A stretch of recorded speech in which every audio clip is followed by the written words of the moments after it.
What is going on? It is Nate the Game Guy coming back with another video at hand, and today I want to take a look at underrated game consoles. These are consoles that back in their day, these were unrecognized as much as some of their competitors, and these were consoles that did not do as well. Thankfully, some of these consoles are now looked at in a better light as the years have gone by, but back in their day, they just did not have the spotlight placed upon them, which is what I want to take a look at today. Now, keep in mind, when coming up with this list, this is my personal opinion only. These are all game consoles that I have had personal experience with and own in my personal game collection, and this list is not going to be ranked in any order from worst to best or best to worst. These are just consoles that I consider to be underrated, and I am here to discuss about the topic today. So without further ado, let's jump in.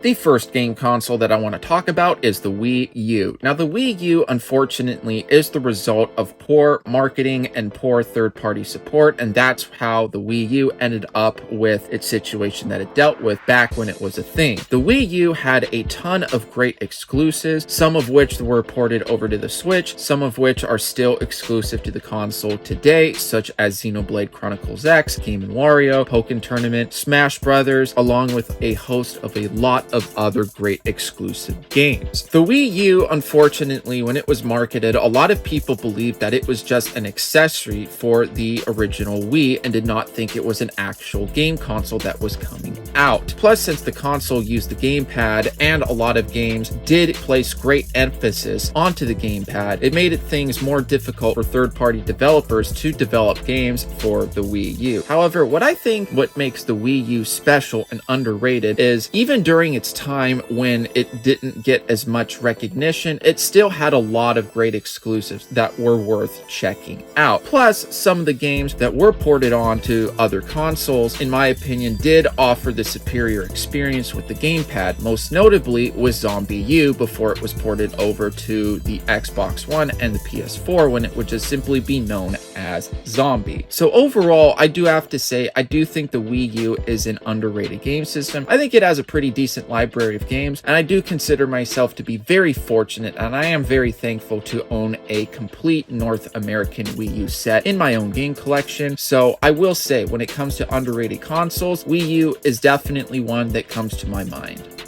Next up is Sony's last handheld, and that is the PS Vita. The PS Vita had a very strong launch, in my opinion. It had some pretty good exclusives such as Uncharted, Killzone, and it had pretty decent third-party support with games such as Need for Speed Most Wanted being put on there. However, as the handheld began to progress as time went on, less and less third-party developers were beginning to support it less, but it still had a pretty decent library of games if you were into JRPGs, such as the Hyperdimension Neptunia games, Mary Skelter, along with a host of other great JRPGs on it as well. If you are someone that considers yourself to be a huge fan of JRPGs, I strongly recommend giving the PS Vita a shot sometime because, like I said, it has a great selection of JRPGs. It is unfortunate that it did not get as much third-party support as it did because overall, I thought it was a pretty fun system and it was pretty cool for what it was, and I did enjoy it. So I will say, when it comes to underrated consoles that are handhelds, PS Vita is easily one that comes to my mind. Next up is the Nintendo GameCube. The Nintendo GameCube, thankfully, is considered a pretty great game console in this day and age by many game collectors and game enthusiasts in the game community. However, when it was a thing back during the 2000s, most people were buying PlayStation 2s and original Xboxes, and out of the three major game companies, Sony, Microsoft, and Nintendo was left behind with the GameCube being the least selling game console compared to the other two competing consoles. And the GameCube had a host of great exclusives and is personally one of my favorite game consoles of all time, with games such as Super Smash Bros. Melee, the Pikmin games, Wind Waker, along with a host of other fantastic exclusive titles as well. Unfortunately, I do believe that the console itself did not get the recognition it deserved back in its day, and as time progressed on, when people realized that it had a great library of games, it's now a sought-after game console with prices that can easily go up pretty high for a lot of its exclusives, simply because that the console itself did not perform well, and of course, since the console did not perform well, that means the games did not sell well as much either, despite considering being bestsellers on the console. While it is bittersweet that the game community does recognize it as a awesome game console, it is also a big con that, unfortunately, if you are trying to get into GameCube collecting, it is one of the most expensive game consoles to collect for. It is a console that I do hope that I can get a complete set for one day, but I'm unsure if that will happen with prices being the way that they are. But thankfully, it is a console that now has more recognition in the current times, so I do have to say that is a great thing to see.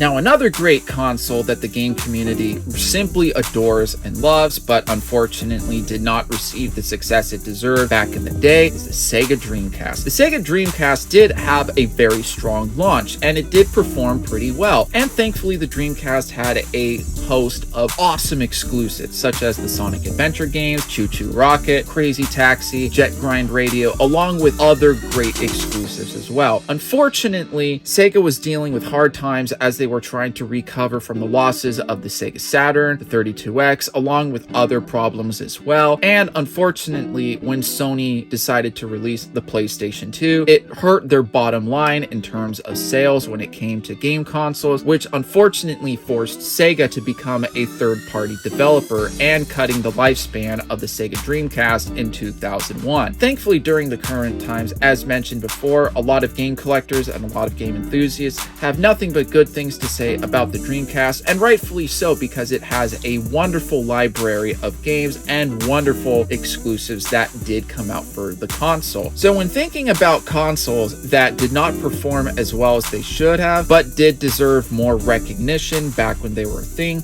Dreamcast is another console that does come to my mind.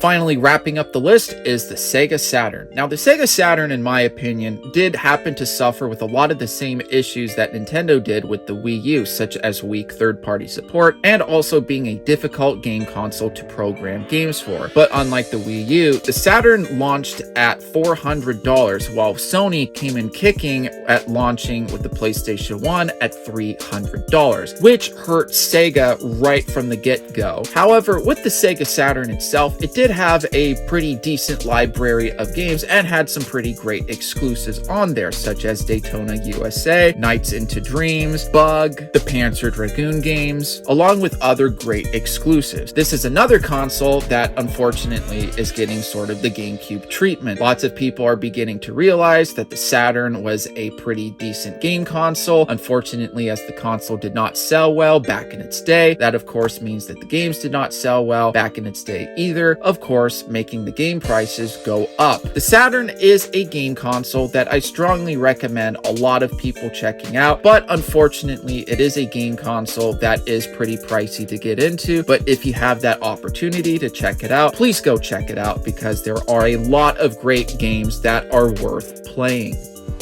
Alright, and that will conclude my list for some of the most underrated game consoles. What do you guys think of my list? Keep in mind, if there was a certain system that you were hoping to be on the list that just didn't make it, there's a pretty good chance that I just haven't played it and don't own it. So if you consider that to be an underrated game system, whatever you were thinking, please feel free to comment in the comment section down below, because I would love to know what you consider to be an underrated game console.